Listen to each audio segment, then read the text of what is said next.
Hello and welcome to your latest Manchester United news. A massive 24 hours for Manchester United. Erik ten Hag bans journalists from the pre-match press conference after some scathing reports are coming out about Manchester United and their playing staff. The usual nonsense that we've heard multiple times in the last 10 years since Sir Alex Ferguson left. Players are not happy with the manager. 50% of players are against him. They can't understand some of his tactics, so on and so forth. We've heard it all before. And for once, Manchester United and Erik ten Hag are finally standing up to some of these journalists writing absolute wibble about Manchester United. So we're going to get into that. We're going to talk about it. I want to get your thoughts on the situation as well. So make sure you get them into the chat for me. Smash a like on the video. Hit subscribe if you're new. But yeah, it's been a really interesting 48 hours for United. And, I put out a TikTok.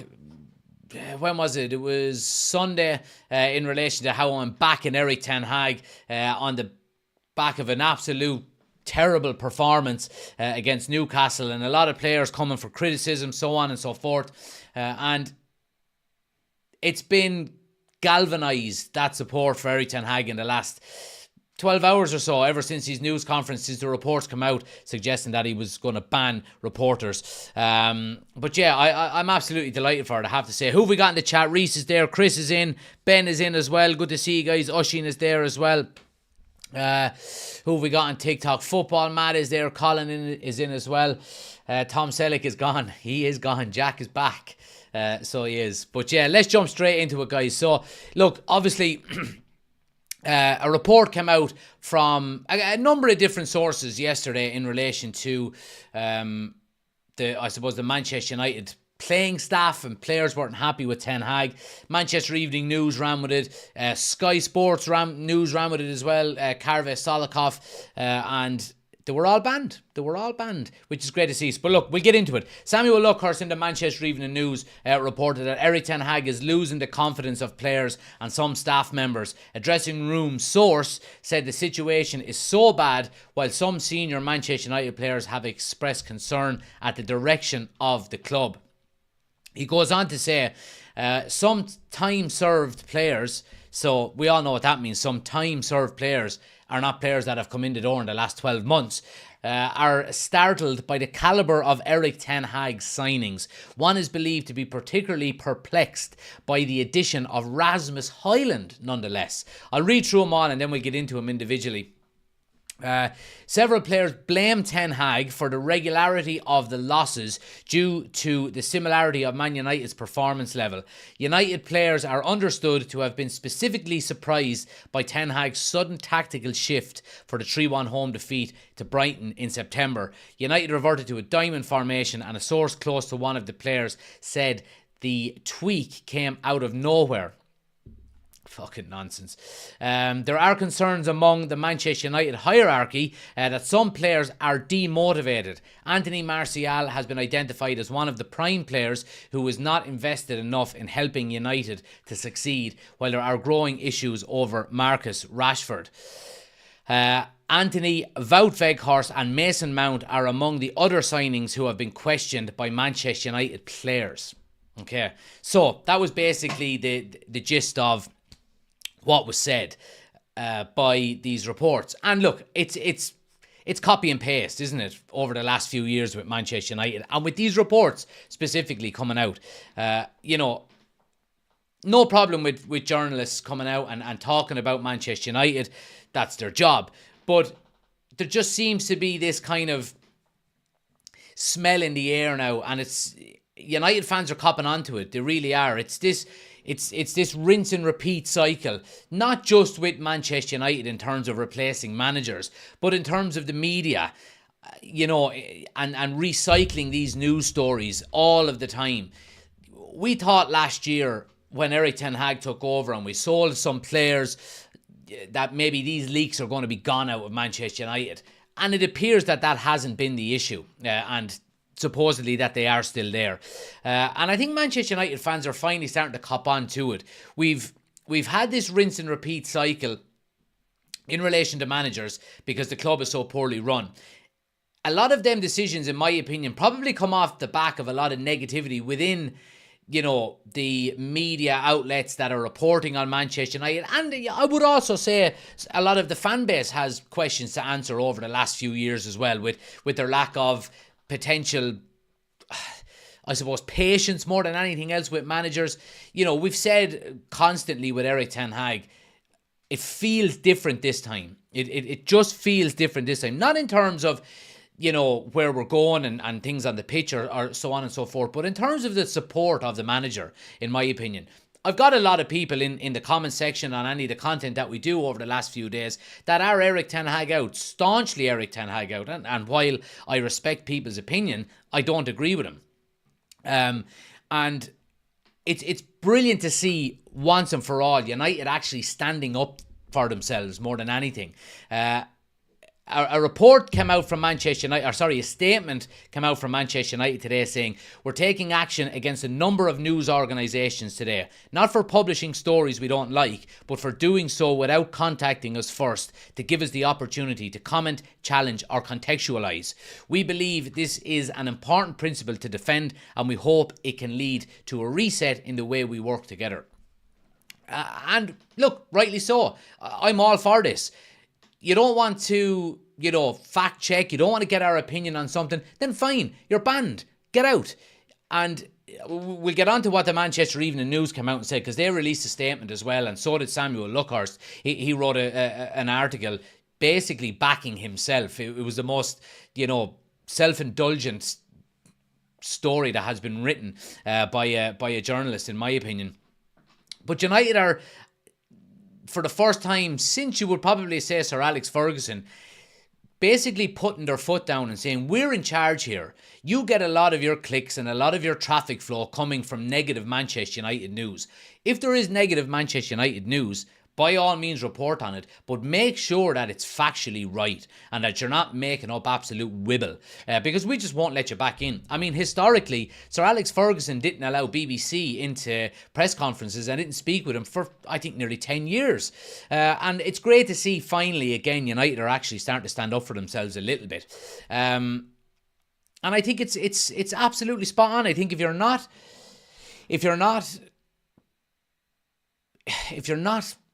fact-checking everything, if you're not, putting out the right storylines in the right way, then tough shit. And we get in here to what the Manchester Evening News said, because they did come out with a statement and they're basically grovelling here. It's quite clear to see.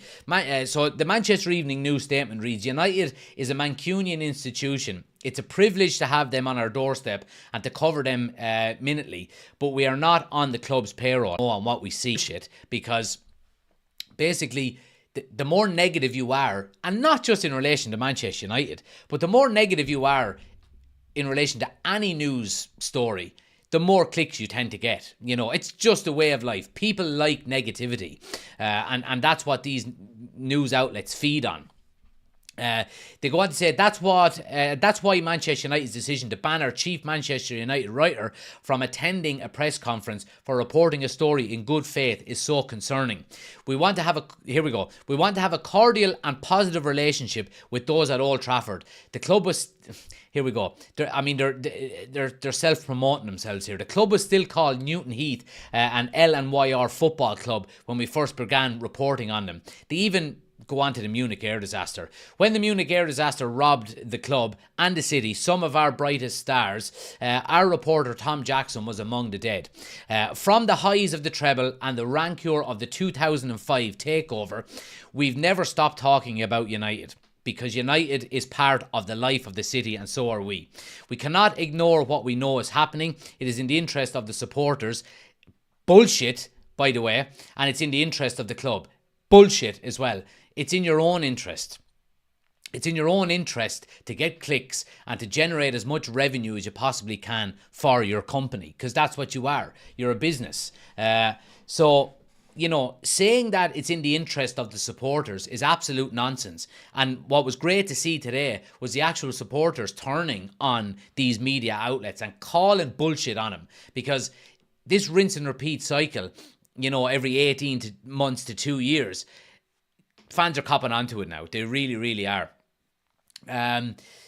Let's see. It goes on to say, contrary to what the broadcaster told Erik ten Hag last week, we do not like to see United in crisis. There's a big overlap between our readership and the loyal match-going fans of Manchester's clubs, and there are many around the world who rely on our pages to keep in touch with the club they love.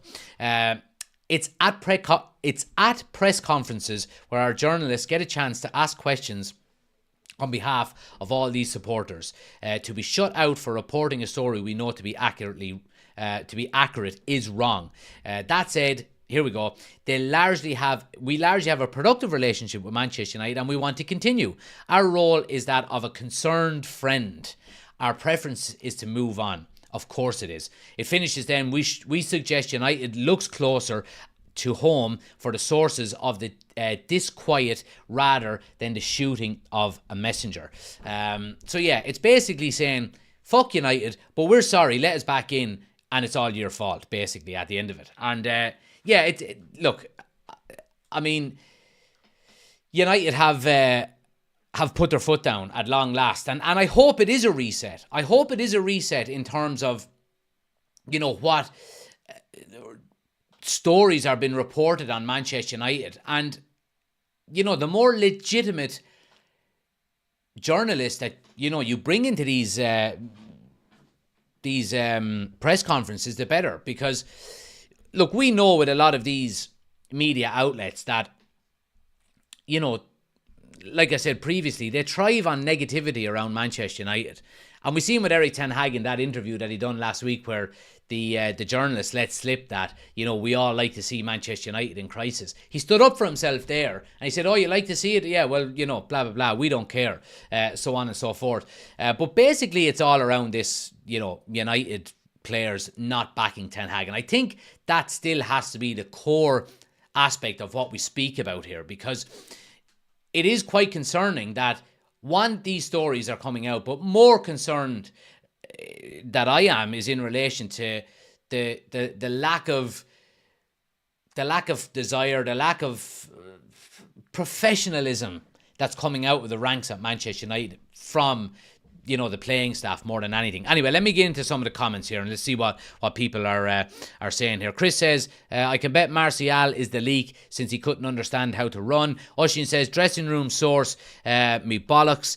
We need to sell papers, or it could just be Rashford and Sancho. Exactly. I mean, if you were one of these journalists and you're going out and you're writing a report that's been written 3 or 4 times now over the last 6 years or so, why not just name the source? You know, name the source, be a legitimate journalist.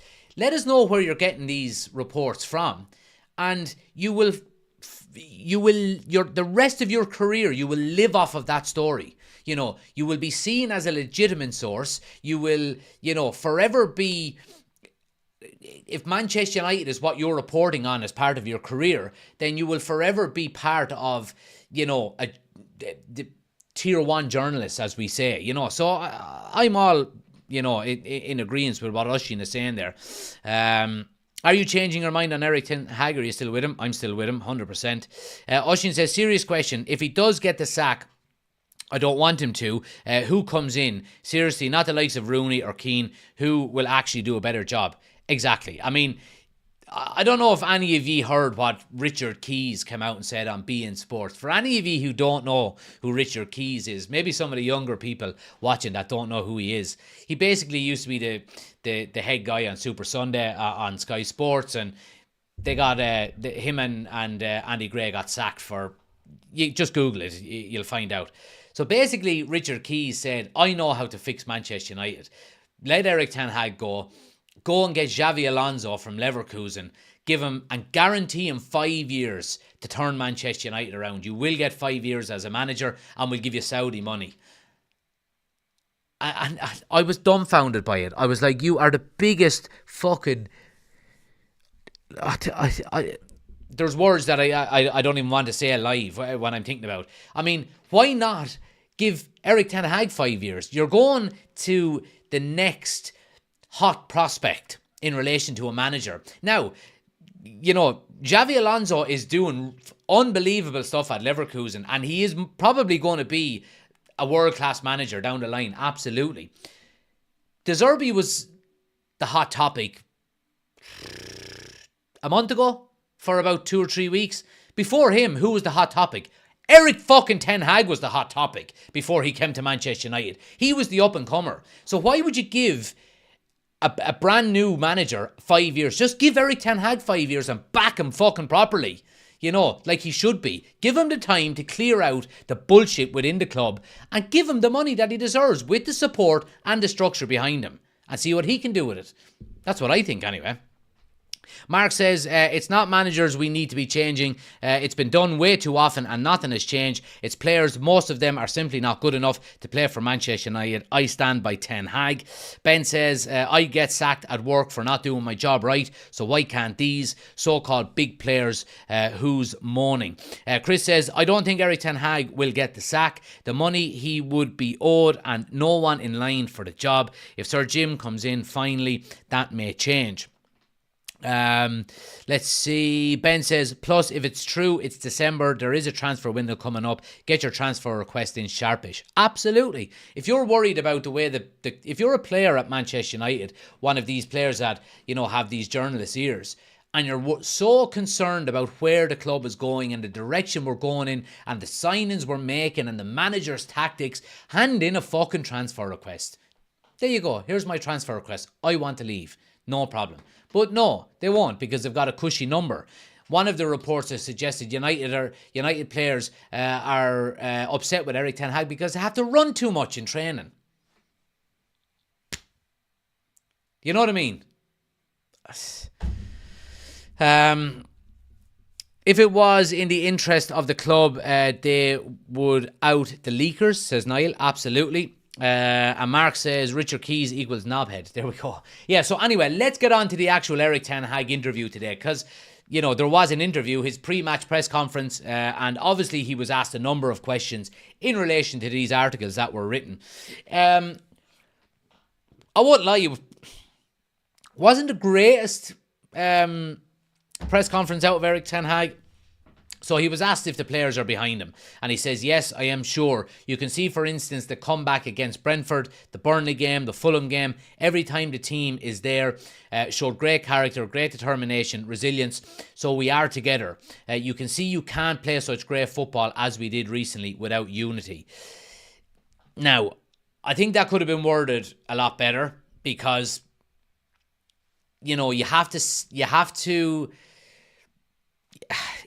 sense the atmosphere in the room, Eric, a little bit, and not literally within the, you know, with journalists, but in the fan base. And, you know, fans are not happy with performances, and I think that could have been worded better, but I can understand where he's coming from.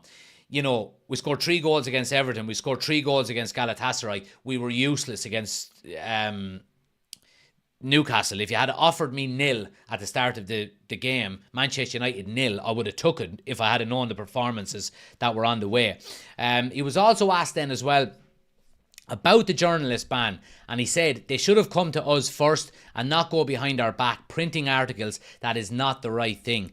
We have a good relationship. They come to us beforehand, and we have a debate about it. And I'm all for that, you know. And there's obviously been that video doing the rounds as well about Alex Ferguson a number of years ago, when he banned certain journalists for a couple of weeks. And when they got back in, before they went live, he basically said, your job is to tell the truth. Stop twisting the words that I'm saying. And if it happens again, you do not get back in. Alex Ferguson was a bully, you know, but I think to be the manager of Manchester United, I think you have to be. I really do think you have to be. You know, and I'm seeing a little bit of that out of Eric Ten Hag now, which is good. You're probably not going to get away with it as much as when Alex Ferguson was manager, but it's good to see finally, you know, he's standing his ground a little bit here. And, you know, James is saying that was censorship. It wasn't censorship, James. If you go back and read the articles that were written, you know, it's completely legitimate. And let's not get away from the fact here that Manchester United are a business, okay? If you owned a business or I owned a business and we had to do interviews once a week or twice a week and people were writing nonsense about my business, they would not get back in. It's as simple as that. It's not censorship. Absolutely no way, shape or form. You have to be on the side of the club. Not necessarily writing everything positive, but you cannot be writing nonsense about a club and expect to get into press conferences. It's the right way to do it. Journalism is about the truth. And if you're not telling the truth, you should not be allowed to get into these press conferences. It's as simple as that. So anyway, look, moving on, Ten Hag was also asked there as well. He says, of course, there are a lot of rumours, but it is not that we get distracted by it. We are on a journey, a route. We know we are in transition, but we are in the right direction. We construct a team, develop it. The team is progressing, young players coming in, and you see the potential how they can contribute to a successful Manchester United team for the future. Now, I like this statement because I agree with it, and this is a kind of a statement that a lot of Manchester United fans, short-minded fans will probably disagree with, because, oh, what are you on about? We got battered by Newcastle and we threw away a 3-goal lead against, yes, but zoom out, you know what I mean? Zoom out for a minute and realise that, you know, there's a lot of people talking as well, and it's something that I did want to mention, is a lot of people talking about a style of play, and Erik Ten Hag doesn't have a style of play at Manchester United, and so on and so forth. We could clearly see a style of play last year with Erik Ten Hag and Manchester United. We could. It was all about playing out from the back, you know, progressing the ball up the field as quickly as possible, be fast in transition, you know, defend resolutely, so on and so forth. And this season, we haven't done that. And I don't want to sound like a broken record in terms of, you know, oh, we've got so many injuries. But injuries play a huge part in the way Ten Hag sets up Manchester United and how we wanted to play last year compared to this year. Playing out from the back, okay? Varane can't really do it. Wan-Bissaka can't really do it. Harry Maguire can't really do it. The two players that are vital in terms of doing it are Luke Shaw and Lisandro Martinez. And both of them have been injured for the majority of this season so far. You also look at the Casemiro. Now, I know Casemiro, you know, didn't have a great start to the season, but he is also vital in the way Erik Ten Hag wants to play. And I think the role that he played last season when he wasn't suspended, I think was so vital to the way Ten Hag wanted to play and set up and progress the ball up the field and so on and so forth, transition football, that we just can't do that again this year. So, with this statement that Erik Ten Hag has said, you know, not that it excites me, but it eases the woes potentially. You know, he kind of hits everything on the head here. We're on a journey. We know we're in transition, which is great. So we are in transition. Of course we are. And a transition period doesn't take 12 to 18 months. It takes 2-3 years, you know. And when Erik Ten Hag first got the job, what were we all saying? He needs about 3 years, 4 years, you know, before we see a notable change. And I think that's coming to fruition. He said, we construct a team, develop it. The team is progressing. Young players coming in and you can see the potential and how they can contribute. And I agree with that also. You know, players he signed. Now, not all of the players that he signed have worked out. You know, Rasmus Højlund, young, hungry player, you know, will be a really good footballer. Lisandro Martinez, quality signing. You know, we have Casemiro, quality signing. Christian Eriksen, while probably take away the future part of it, you know, was a vital signing to the way he wanted to play. Kobe Mainoo now coming into the team, so on and so forth. These young players, Garnacho developing, all of these kind of things. It takes time to clear the decks. It really, really does. And in our first summer, we done really well. You know, we got rid of the Deadwood. We got rid of the Lingards, the Paul Pogbas, the so on and so forth. Now, we kind of stagnated a little bit this summer. And I don't blame Erik Ten Hag for this because it's not his job to get players out of Manchester United. He states to the club what players he thinks he can do without, and it's up to the club to go and sell them. You know, your Harry Maguires, your Scott McTominays, your fucking Anthony Martials, your I don't know, Diogo Dalot, or it was Wan-Bissaka last year, whatever it may be. So that's down to the club. Now, if we can get the structure in place in the next few weeks, with Jim Ratcliffe coming in and a new CEO, a new director of football, so on and so forth, you would hope that that area would improve also. So while the last 2 or 3 months, 2 months, what have we started September, October, November. So the last 3 months haven't been, it's like a train, going from A to B, and Luton after equalising against Arsenal is 2-2. Sorry.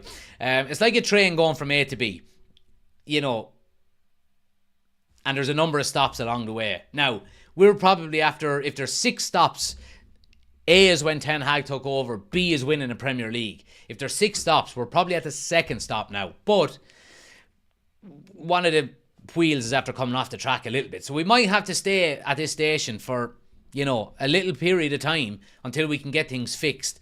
And then we'll get on, choo-choo. We'll continue to motor ahead. So I do think we are going in the right direction. And I do think that Erik Ten Hag is the man to bring us in that direction. He needs to be backed. He needs to be allowed to sell as many players as he wants. He needs to be... Now, again, you have to be smart when you're selling players, because you can't sell 7 players without buying any players, first and foremost. You nearly have to get players in before you sell players, because you don't want to, shoot yourself in the foot. If you sell 7 players and then can't replace them by the end of the transfer window, you're left without a squad. So the January transfer window is going to be... It's going to be massive for Man United. And if we can get some players off the books, get some money in, get some, again, young, hungry talent in, then I'm all for it. There's talks of a centre-back, there's talks of another striker coming in, maybe another midfielder as well. I'm all for it. But we have to be patient. We have to be patient with Erik Ten Hag and where we're going. Because if we're not, the fan base has a lot of influence in terms of, how a manager is, I won't say represented, but how a manager is kind of portrayed. If the fan base collectively are against the manager, then that manager probably will get sacked. And, we've seen it with Solskjaer, we've seen it with Mourinho, we've seen it with Van Gaal, we've seen it with David Moyes. Fan pressure came, along with, the media. They're always going to jump on the bandwagon. And then the club goes, all right, we're succumbing to pressure here. We have to do it. But it's been different with Erik Ten Hag this time. The fan base, it has its pockets of fans who are, not Erik Ten Hag fans, but majority of United fans have been, rallying around Erik Ten Hag in the last few days. And I think it's in no small part to the fact that the players have let the fans down again, And I was listening to TalkSport this morning while I was working, and Mark Goldbridge was on, and I think he did. I don't agree with everything he said. I don't agree with everything he says, but I did agree with him when he said, the reports were suggesting the players are not playing for the manager. And this has happened too many times now that it can't be for the manager. These players are not playing for the club. They're not playing for the fans, and they're not playing for themselves. It can't always be the manager. And I think he was spot on there. Speaking about players, he was also asked about Marcus Rashford. And he says, everyone is disappointed. We saw Galatasaray, the performance and the result in Newcastle. We are not the only team to lose there. They win all the games except for Liverpool. But we want to win there, and we did everything in our power. But definitely our performance wasn't good enough. Again, that could have been worded slightly different, in my opinion. But I think, I think it's quite clear to see that, nobody needs an explanation from Erik Ten Hag on what happened against Newcastle. Players down tools. It was simple as that. It really was. Chris says, Martial's so worried about Highland because he sees the work ethic, which has always been a problem with him. Yeah, I think you're spot on there, Chris. Niall says, we need a player with a bit of backbone and interest in being at the club to call the shit stirrers out publicly. Oshin says, damn right, it's censorship, proper order, it's a dictatorship, a benign one, but a dictatorship nonetheless, not a democracy. There we go. Let's see. Clipping the choo-choo. Is the game on Sky Sports tomorrow? It is. It's either Sky Sports or TNT. Thoughts on De Gea on the rumours to Newcastle, says Billy. Look, I wish him the best of luck. He's still without a club. If he decides to go to Newcastle, then best of luck to him. There's reports of potentially going to Barcelona as well. Their goalkeeper is injured at the moment as well. Chris says, let De Gea go. Good for him. No one talks about the fact no one signed him, even though he is the great all-time shot stopper. Mark says, Premier Sports for United match tomorrow. There we go. Let's see what people on TikTok are saying here. Reedy says, I love your optimism. United are... I don't know what that word is. Lad, this will take years. He'll be gone in 18 months, guaranteed. Well, if he's given 18 months, I think it's sufficient time to... not turn everything around, but I think, show us the signs that he is capable of doing it. Let's see. Why not give the young reserve team players a chance, Jack, says Mark. Look, I agree with you in a way, Mark, but as a manager, you have to win games, and I think if you flood the squad with youth team players, you're not going to get results. The majority of youth team players, outside of the ones that are currently there, have no first team experience, and playing in the Premier League. And it's a big thing. It's a big thing. Like Dan Gore, for example. Dan Gore played on pre-season and he looked okay, but he didn't look spectacular. Now, are you going to throw him into the middle of the park against Chelsea and Stamford Bridge tomorrow night? I just don't think you can. You can't, cut your face off to spite your nose. Eric Ten Hag has to be, and all managers have to be clever in terms of what they do and who they play, because it's a result business, at the end of the day. Donny says, I think Rasmus needs to play as two up top, especially with his hold-up play. Dylan says, sorry, I'm after losing that one. My only problem with Ten Hag is that he has signed the players he wanted and we are still no improved. I couldn't disagree with you less or more, Dylan. I think you're completely wrong. He did not sign the players he wanted. He wanted Harry Kane. We didn't get him. He wanted Kim Min-jae. We didn't get him. He wanted Frankie de Jong. We didn't get him. He wanted Rabiot. We didn't get him. He wanted Frimpong. We didn't get him. We got Ericsson on a free. We got a 30-year-old Casemiro as a panic buy. We got Malacia for 12 million as a backup left back. We got no centre back this year. We got Rasmus Højlund instead of Harry Kane. We got Mason Mount instead of De Jong. He has not got who we wanted. So while I take your point, I can't agree with you. He has not got who we wanted. And I'm not saying that Eric Ten Hag should always get his first choice, because it's just not possible. Oh, go on to Luton. They're 3-2 up on Arsenal. Arsenal are bottling it here. Oh, delighted. But yeah, I'm not stupid enough to think that, you should always be getting your first choice, because Alex Ferguson didn't always get his first choice, but you should be getting maybe 1 in 3, 1 in 4. If you're in for Harry Kane, Kim Min-jae and Frankie de Jong, you should be getting one of them. You really, really should be getting one of them. Now, that's not Eric Ten Hag's fault. That's Manchester United and the board in general and negotiating deals. And we go back to what we're saying. Let's hope when the likes of Jim Ratcliffe comes in and restructures the whole footballing department, that we are much better at doing that and we can start closing out deals for top players. Now, it is going to be a difficult couple of transfer windows, because the days of Manchester United going out and getting, the best players in the world are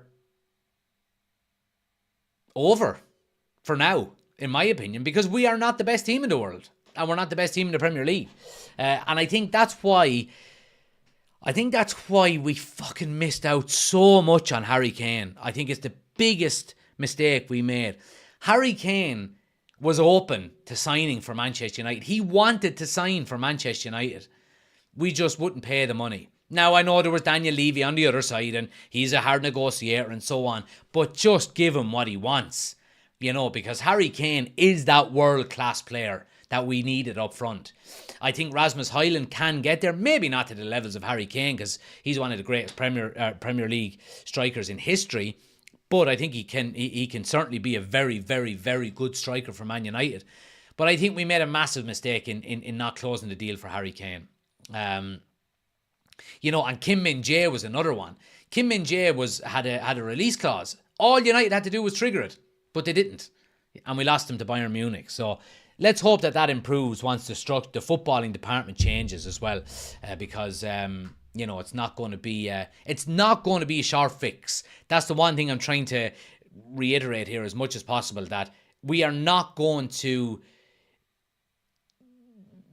challenge for the Premier League next season. We're just not. Now you would hope we'd be up thereabouts. But are we going to challenge Man City for the Premier League next year like Arsenal, are done last year, or like they're doing this year? Well, maybe not tonight after the Luton game. But you know what I mean. A sustained title challenge. I don't think we're going to be that club for another 2 seasons. This season, the remainder of this season and next season. Now, you never know. Ten Hag could get what he wants. Oh, it's 3-3. This is some game. Sorry, Luton 3, Arsenal 3. Kai Havertz with the goal. This is some game. But, so we just need patience. As a fan base, we need to be patient. We really, really, really do. Let's talk real quick about the game tomorrow night in relation to maybe a starting lineup and so on and so forth. And I'd like to get your input on this as well. Let me know your starting 11 for tomorrow, because obviously we know how poor we were against Newcastle, and there's been big calls, and Erik ten Hag was asked today as well, will the team be similar to the team against Newcastle? And he said pretty much. He said, yeah, pretty much. So there's not probably going to be a massive amount of changes, according to Ten Hag. I mean, if we're going with a back four, I think Varane has to come back into the team. I think it's time to bring him back in. I think I would go with a back four of Wan-Bissaka, Luke Shaw, and then I would go with I would go probably Varane and Harry Maguire, even though I know both of them are right-sided centre-backs, and that's the way Ten Hag likes to operate. He probably won't. He more than almost certainly won't go with both of them. But that's what I would like to see. Midfield, I think Amrabat has to play. I think he has to play with Kobe Mainoo and Bruno Fernandes. I think Scott McTominay can't be anywhere near that team. He just cannot be anywhere near that team. And up front, then, our three up top, I would go with Rasmus Højlund through the middle, Garnacho on the left, and Antony on the right. Now, I know a lot of people have been critical of Antony this season, but the last couple of games, I think he's showed a lot of... Do you know what he's shown? What we didn't see the other night, and what Antony has shown, it's just a bit of work rate and desire. He mightn't have the greatest end product and so on and so forth, but I think he will work hard for the team. He tracks back well. His end product is not great, but he tries to take on defenders all of the time. So I would go with that. I would go with that starting 11. Rasmus Højlund, Antony, and Garnacho as my three up front. Mainoo, Amrabat, and Bruno Fernandes, and then the back four, then Wan-Bissaka, Luke Shaw, Varane, and Maguire. That's what I would go with. Oshin says he would go Onana, Wan-Bissaka, Maguire, Shaw, Reguilon. That's not a bad show either. I want a left back playing left back. I have enough of this bollocks of fucking Delors playing on the left hand side. I don't want it. He says Mainoo, Max Sauce, and Bruno, Rashford, Højlund, and Antony. Right, okay. Sorry, Garnacho for Antony. Okay. He says that's not who I'd play, but I think that's how we'll go. All right, okay. Ben says Onana, Wan-Bissaka, Maguire, Varane, Shaw, Amrabat, Menu, Fernandes, Anthony Garnacho, Highland. Yeah, same as me. Let's see. Paul is in, Chelsea fan. He's saying Sanchez, James, Silva, Disasi, Colwell, Caicedo, Fernandes. I can't pronounce his name. Sterling, Jackson, Palmer. Oh, you meant the United lineup. Yeah, I meant the United lineup. May the best team win, or may the worst team win, because that's probably what's going to happen. Ben says maybe start Shaw at centre back and play Reguilon though. Yeah, there we go as well. So yeah, it's going to be an interesting. It's going to be interesting few days for United, and because look, I mean the games are not getting any easier, lads. They're not getting any easier. We've got Chelsea obviously tomorrow, then we've got Bournemouth on the weekend, then we've got Bayern Munich, and then we've got Liverpool. You know, and Bournemouth are a decent side as well. They really are. So it's going to be a difficult couple of weeks. It really is. But I don't care if we lose all 4 of them games. I am not wavering on my support of Erik ten Hag. I'm not. Now, if, you know, 4 or 5 players are having absolute screamers against Chelsea tomorrow and Ten Hag takes them off, then I'll go, wait, what's going on? I am behind Erik ten Hag. He is the first manager in a long time that's setting some standards and some discipline within the club and within the playing staff. So I'm all for it. He deserves time to reform and reshape the squad to the image that he sees it being in the future. And I think he's on the way to doing it. Injuries have been terrible for us this season, and I think they've hampered the Erik ten Hag style of play. But I think some of his signings have been really good. Some of them, I'm sitting on the fence, and 1 or 2 have been quite poor. But that's the same with any manager. Give him time. Give him a chance to change our fortunes, and let's see how we go. But anyway, guys, I will be live for the game tomorrow night as well. The kickoff is 8:15, so we will be live from 7:45 tomorrow night. So if you are around, please come along and watch with us. Looking forward to it. I'll give you a score prediction tomorrow. I won't do it now. But yeah, look, you just don't know what kind of team Manchester United, you know, what kind of Manchester United side are going to show up. You know, and I don't mean in terms of a starting 11. I mean in terms of, you know, mentality and hunger. So we'll see tomorrow night. But I'm certainly not going into the game with any confidence. But look, I hope you can join tomorrow. If you haven't already done so, please smash a like on the video. Hit subscribe if you're new. I hope to see you all tomorrow night. Have a great evening, and I'll catch you tomorrow.